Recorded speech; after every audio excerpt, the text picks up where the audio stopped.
લગ્ન પછી પિતા રોજ દીકરીના સાસરે જવા લાગ્યા પછીને પગલું ભર્યું તે ચોંકાવનારું હતું.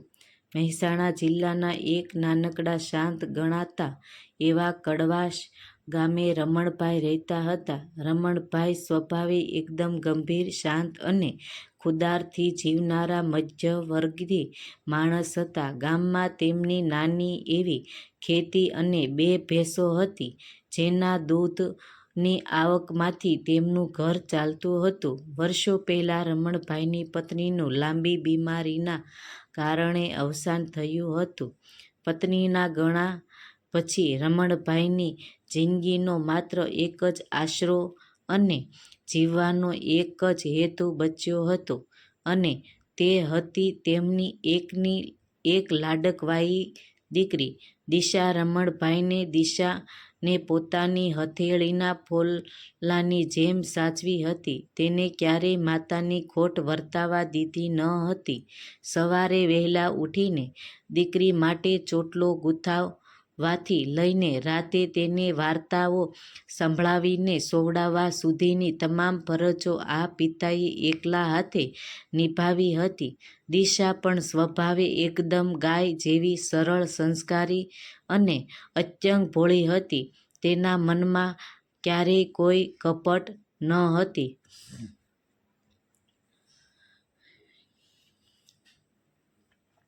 તે પિતાના એક એક આંસુ અને પિતાની મહેનતની કિંમત સમજતી હતી.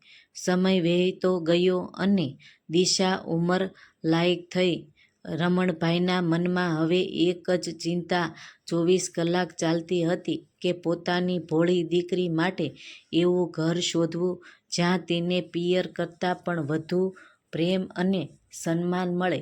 કડવાસણ ગામના એક મધ્યસ્થી રમણભાઈએ અહીંથી થોડે દૂર આવેલા મોટા, વિકસી અને સુખી ગણાતા માણસના ગામેથી ચીરણ નામના છોકરાનું માગું આવ્યું.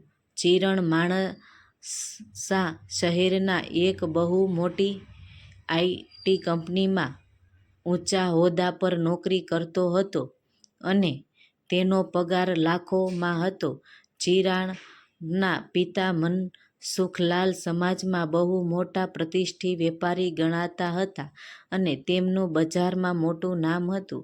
જ્યારે રમણભાઈની દીકરી સગપણ કરવા માટે માણસના મનસુખલાલના ઘરે ગયા, ત્યારે માણસાવાળા સાસરિયાઓએ રમણભાઈની સાદગી જોઈને બહુ મોટું નાટક કર્યું હતું.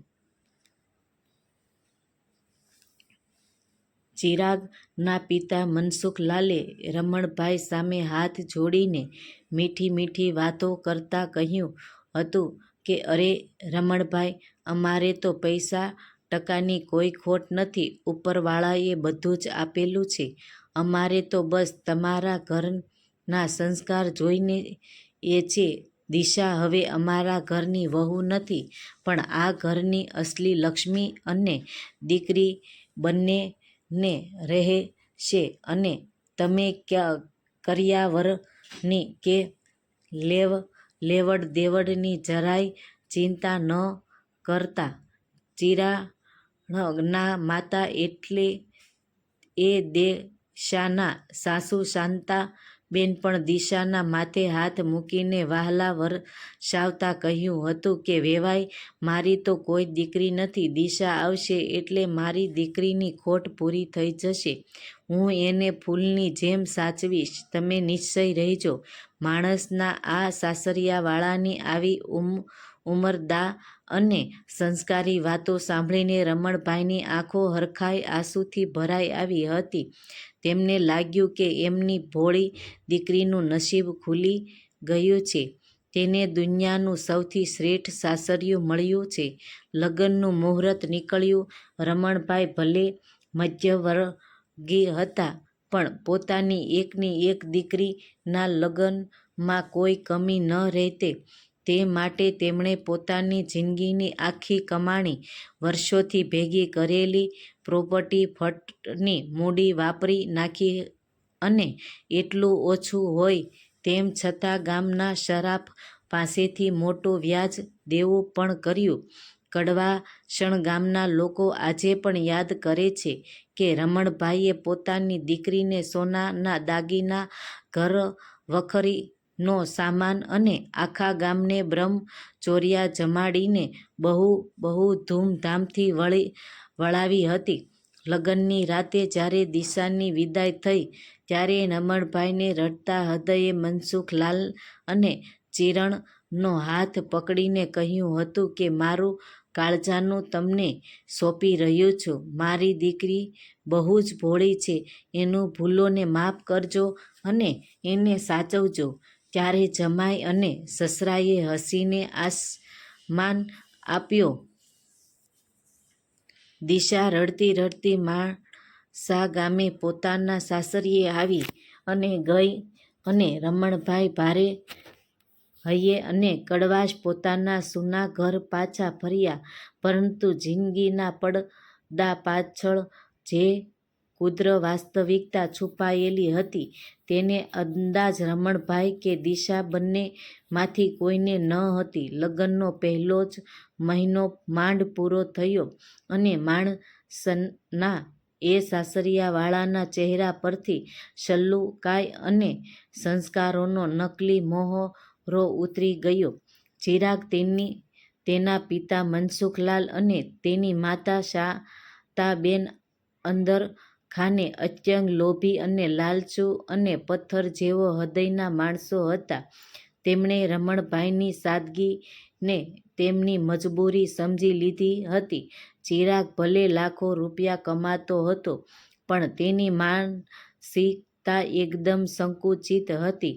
લગ્નમાં રમણભાઈએ શક્તિથી બહાર જઈને જે સોનાના દાગીના આપ્યા હતા તે મનસુખલાલ અને શાંતાબેનની લાલચની સામે વહુ મોળો પડતા હતા.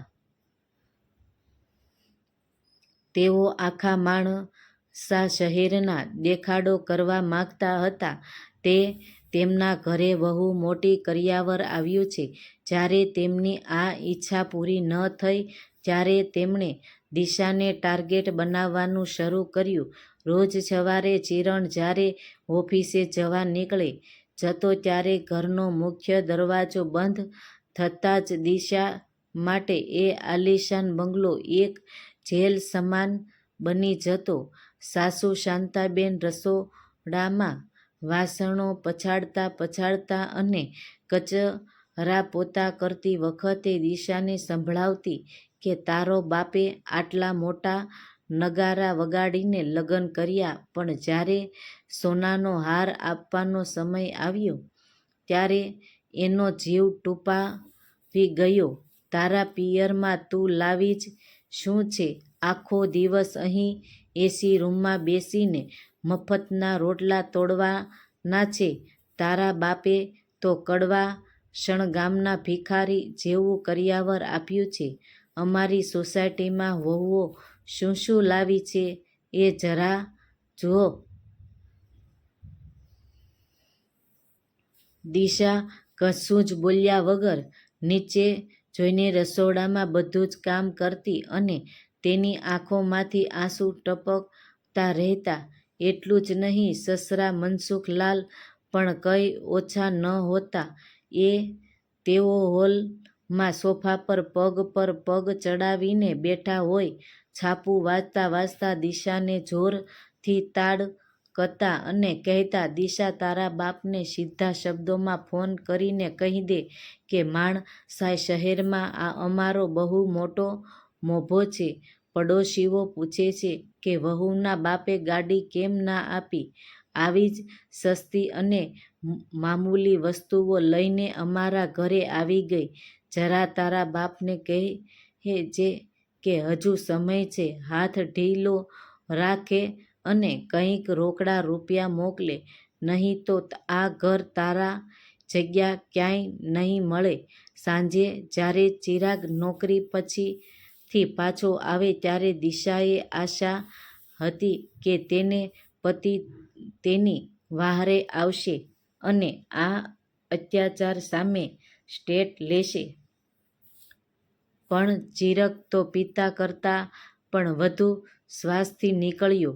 દિશા જ્યારે રૂમમાં ચિરાગને રડતા રડતા કહેતી કે મમ્મી પપ્પા મને કરિયાવર માટે બહુ ટોણા મારે છે, મને બહુ દુઃખ થાય છે, ત્યારે ચિરાગ તેને સાંત્વના આપવાને બદલે તેને પર ગુસ્સે થઈ જતો અને કહેતો, જો દિશા, મારા મમ્મી પપ્પા જે કહે છે તે સાચું જ કહે છે. મારા મિત્રોની પત્નીઓ લગ્નમાં મોટી ગાડીઓ અને કરોડોના પ્લોટ લાવી છે અને તારો બાપ તો સામાન્ય ખેડૂત છે. એણે આપ્યું જ શું છે? તારા આ ઘરમાં રહેવું હોય તો મમ્મી પપ્પાની તો સાંભળવી જ પડશે. વધારે નાટક કર્યા વગર શાંતિથી ઘરનું કામ કર. દિશાનું હૃદય આ સાંભળીને તૂટી જતું. તે આખી જ રાત રૂમની ગેલેરીમાં ઊભા રહીને કડવા શણગામ તરફ જોઈને રડતી રહેતી. પણ સવારે રમણભાઈનો ફોન આવતો ત્યારે નકલને હસવું લાગતી. પોતાનો અવાજ એકદમ ખુશ રાખીને કહેતી કે અરે પપ્પા, હું તો અહીં માણસા શહેરમાં બહુ જ ખુશ છું. મમ્મી પપ્પા મને બહુ જ સાચવે છે અને શિરણ પણ મારી બહુ ચિંતા કરે છે. તમે બિલકુલ ચિંતા ન કરતા. ટાઈમસર જમી લેજો. દિશા એટલા માટે જ જૂઠું બોલતી હતી કારણ કે તે જાણતી હતી કે તેના પિતાએ દેવું કરીને તેના લગ્ન કર્યા છે. જો તેઓ આ સત્ય જાણશે તો સદા મામા તેમનો જીવ ચાલ્યો જશે. પરંતુ દીકરી ભલે ગમે તેટલી હોશિયારથી પોતાની પીડા છુપાવે, પણ જે પિતાએ તેને નાનપણથી જ ઉછેરી હોય, તે પિતા દીકરીના હસતા અવાજ પાછળ છુપાયેલી ધ્રુજારી, તેની લાચારી અને તેના ભયને એક સેકન્ડમાં ઓળખી જાય છે. રમણભાઈ જ્યારે પણ ફોન પર દિશા સાથે વાત કરતા ત્યારે તેમનું પિતૃ હૃદય ધબકારો ચૂકી જતું હતું. તેમને લાગતું હતું કે તે જે દિશા બોલે છે તે સત્ય નથી. તેની પાછળ કોઈ બહુ મોટો ભય છુપાયેલો છે. દીકરીના માણસાવાળા આલીશાન ઘરમાં કંઈક ભયંકર ખોટું થઈ રહ્યું છે એવો જ મક્કમ અહેસાસ થતાં જ રમણભાઈએ એક અતિ અજીબ અને આશ્ચર્યજનક નિર્ણય લીધો કે તેણે કડવા શણગામથી દરરોજ બપોર પછી બસ પકડીને માણસા જવાનું શરૂ કર્યું. તેઓ રોજ સાંજે કોઈ ને કોઈ બહાને દિશાના સાસરિયે પહોંચી જતા અને ક્યારેક બજારમાંથી તાજા શાકભાજી કે ફળોની થેલી લઈને જાય, ક્યારેક દિશાને ભાવતી મીઠાઈનું બોક્સ લઈને જાય તો ક્યારેક બસ એમ જ દરવાજો ખખડાવીને અંદર આવી જાય અને નમ્રતાથી કહે કે હું આ બાજુથી એક કામે નીકળ્યો હતો તો થયું કે દીકરીના મોઢાના દર્શન કરતો જાઉં. રમણભાઈ જ્યારે પણ અચાનક સાંજે માણસાવાળા બંગલાના હોલમાં પ્રવેશતા ત્યારે સાસુ શાંતાબેન અને સસરા મનસુખના ચહેરા પર હાવ ભાવ બદલાઈ જતા. તેમના મનમાં ગમે તેટલો ગુસ્સો હોય પણ બહાર દેખાડો કરવા માટે તરત જ સજ્જન બની જતા. રમણભાઈની સામે સસરા મનસુખલાલ સોફા પરથી ઊભા થઈને બહુ જ મીઠી મીઠી વાતો કરવાનો ઢોંગ કરતા અને કહેતા, અરે આવો આવો રમણભાઈ, તમે કેમ કડવાશથી રોજ આટલો લાંબો ધોકો ખાવ છો અને આટલી તકલીફ લ્યો છો? દિશા તો હવે અમારી ઘરની ફૂલદીપ છે, અમારી પોતાની સંઘની દીકરી છે અને અહીં કોઈ જ વસ્તુની ખોટ નથી. અમે એને રાજરાણીની જેમ રાખીએ છીએ. સાસુ શાંતાબેન પણ ઉપરથી નકલી અને બનાવટ હસીને રસોડામાંથી ચા નાસ્તો લાવતા કહેતી, હા વેવાઈ, તમારી દીકરી તો બહુ ભાગ્યશાળી છે. અમારા ઘરમાં અને કોઈ કામ કરવાની પણ અમે ના પાડીએ છીએ એ તો બસ આરામ જ કરે છે. રમણભાઈ આ બધી જ મીઠી મીઠી વાતો શાંતિથી સાંભળતા. તેઓ પોતાનું માથું હલાવતા અને સાસરિયાના ચહેરા પર નકલી મોહરના પાછળ છુપાયેલી ગંદકીને પોતાની ગંભીર આંખોથી માપતા રહેતા હતા. તેઓ બહુ સારી રીતે જાણતા હતા કે આ બધો માત્ર દેખાડો છે, પરંતુ તેમનું અસલી રૂપ ત્યારે શરૂ થતું જ્યારે રમણભાઈ ચા પીને દીકરીના માથે હાથ મૂકીને જેવા ઘરનો ઉંબરો ઓળંગીને બહાર નીકળતા, તે સાથે જ બંગલાના બંધ દરવાજા પાછળ સાસુ અને સસરાનો અસલી રાક્ષસી રૂપ પાછો બહાર આવી જતો હતો. સાસુ શાંતાબેન દિશાના વાળા પકડીને કે તેને જોરથી ધક્કો મારીને ભયંકર તાડું કરતી અને કહેતી, "સાંભળી લે બુદ્ધિ વગરની, તારો ભિખારી જેવો બાપ રોજ રોજ અહીં મફતની ચા પીવા આવી જાય છે અને સાથે આ સડી ગયેલા ફળોનું થેલું પણ લઈને આવે છે. અમે તને અહીં ગળસવા નથી આપતા. જો તારે આ ઘરમાં રહેવું હોય તો તારે નોકર બનીને રહેવું પડશે, નહીંતર હમણાં જ તારા બાપના ઘરે ચાલી જા. તારા ભિખારી બાપને કહી દે, ખાલી સડી ગયેલા ફળો લઈને આવવાથી કંઈ નહીં થાય.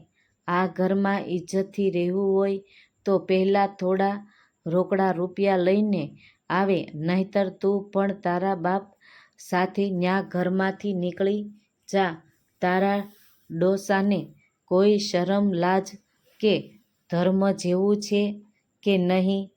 રોજ રોજ કડવાસણ ગામના પાદરમાંથી મોથું ઉપાડીને અહીં ભિખારીની જેમ મફતની ચા પીવા આવી જાય છે. તારો બાપ અહીં રોજ કેમ પડ્યો રહે છે?"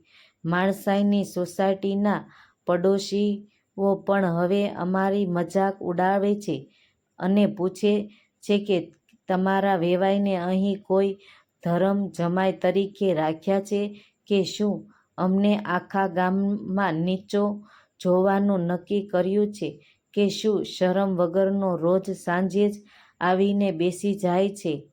સંસારના મનસુખલાલ પણ લાલચોળ આંખો કરીને દિશાને ધમકાવતા કહે, "દિશા, તારા બાપને સીધા અને કડક શબ્દોમાં ના પાડી દે જે કે રોજ અહીં માણસામાં પગ ન મૂકે."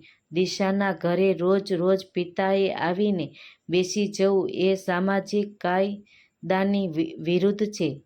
સમાજમાં અમારી આબરૂ ઢોલના મળી રહી છે.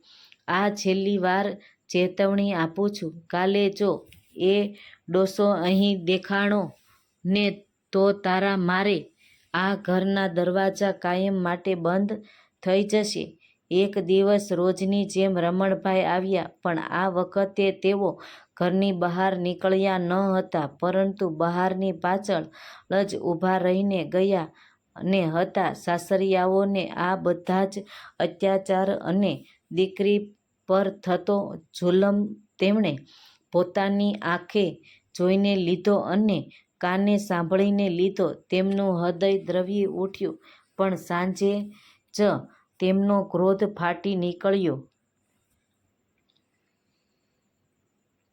તેમણે બારમાં પાછળથી બહાર આવીને રૌદ્ર સ્વરૂપે સાસરિયાઓને સામે પકડા અને ફેંકતા કહ્યું, "હે, મારી દીકરી પર આટલો જુલમ! સારું થયું હું બારણાની પાછળ જ ઊભો રહીને બધું સાંભળી ગયો. હવે જો આ ગરીબ બાપનું શું કરી શકે છે?" એક પિતા પોતાની દીકરીને કાળજાના ટુકડાની જેમ મોટી કરે છે અને લગ્ન પછી એ દીકરી સાસરે સુખી રહે એ જ એનું સૌથી મોટું સપનું હોય છે. રાક્ષસો, મારી દીકરીને મારી નાખશો અથવા તેને આત્મહત્યા કરવા મજબૂર કરશો, એટલે જ એક પિતા તારી મારો રોજ કડવા ક્ષણી અહીં માણસા આવવું પડતું હતું. રોજ સાંજે અહીં આવીને બેસવું પડતું હતું, જેથી તમારા લાલચુ અને પાપી મનમાં 24 કલાક એક ફટાફટ અને ડર રહે કે આ દીકરી અનાથ નથી, એ લાચાર નથી, તેની પાછળ એનો બાપ હજુ જીવતો ઊભો છે. મારો રોજનો આટો એ મારી દીકરી માટે કવચ હતો, રક્ષણ હતું. તને લોકો મારી સામે દીકરી દીકરી કહીને મીઠી મીઠી વાતોના ઢોંગ કરતા હતા, પણ પીઠ પાછળ મારી દીકરીને નરક જેવી દર્દ આપતા હતા. પણ હવે બહુ જ થયું. એક પિતા તરીકે મારી ધીરજ, મારી સહનશીલતા અને મારી મર્યાદાઓનો અંત આવી ગયો છે. રમણભાઈએ એક ડગલું આગળ વધાર્યું અને દિશાનો હાથ એકદમ મજબૂતીથી અને ગર્વથી પકડી લીધો. તેમણે મનસુખલાલ અને ચિરાગના મોઢે પણ ફેંકતા હોય તેમ કડક શબ્દોમાં કહ્યું, હા, હું રોજ મારી દીકરીના સાસરિયે આવતો હતો. મારી જ દીકરીના ઘરે આવવા માટે તમને લોકોને મારી પીઠ પાછળ મને 100 ગાળો આપી આખા માણસમાં મારી બદનામી કરી, મને ભિખારી, કંગાળ અને શરમ વગરનો કીધો ને પણ આજે આ ઘરના ઉંબરેઠ ઊભા રહીને કાન ખોલીને સાંભળી લેજો. મેં મારી લાડકવાઈ દીકરીને તમારા આ નરક જેવી ગધી અને રાક્ષસી માનસિકતા મરવા માટે, અત્યાચાર સહન કરવા માટે નથી મોકલી. જો મારી દીકરીએ આ બંગલામાં સુખ, પ્રેમ અને સન્માન ન મળવાનું હોય તો આ રમણભાઈ હજુ જીવતો છે, એના હાથ પગ હજુ સલામત છે. ભલે મારી પાસે મોટો બંગલો નથી, પણ મારી દીકરીને આખી જિંદગી મારી સાથે કડવાશણમાં બેસાડીને રાજરાણીની જેમ સુખેથી કરાવવાની તાકાત અને હિંમત રાખું છું. ચલ બેટા દિશા, હવે તારા આ લાલચુ, ઢોંગી, સ્વાર્થી અને બે મોઢાના લોકોના ઘરે એક મિનિટ પણ રહેવાની જરૂર નથી. જે ઘરના લોકો પારકી દીકરીને પોતાની ન સમજી શકે, જ્યાં સ્ત્રીનું સન્માન ન હોય, ત્યાં લક્ષ્મી અને ભગવાન ક્યારેય નથી ટકતા. આજ પછી જો મારી દીકરીની આંખમાં એક પણ આંસુ આવ્યા ને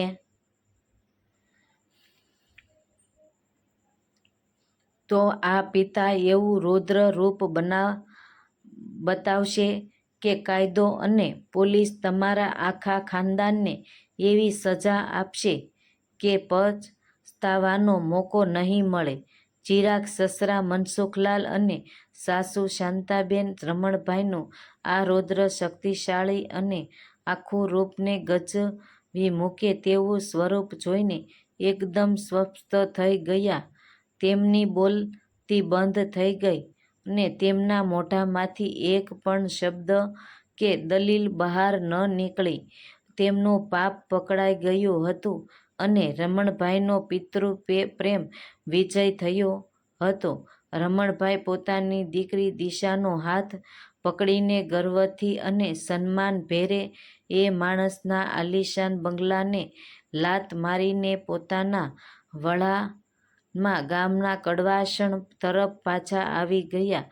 દિશાની આંખોમાં આંસુ હતા, પણ આ વખતે આંસુ પીડાતા ન હતા, પણ પોતાના પિતા પ્રત્યેના ગર્વ અને સન્માનમાં હતા.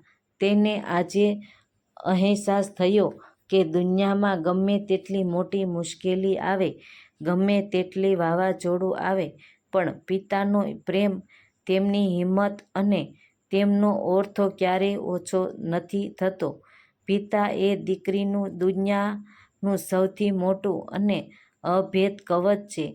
તો દર્શકો, રમણભાઈએ પોતાની દીકરીના સન્માન, સ્વાભિમાન અને જિંદગી બચાવવા માટે સાસરિયાવાળાના મોઢા પર સત્ય મારીને જે અવાજે ઉઠાવ્યો અને દીકરીને એ જ નકારાત્મકતામાંથી હંમેશા માટે બહાર કાઢીશું. એક પિતા તરીકે તેમનો આ નિર્ભય 100% સાચો હતો.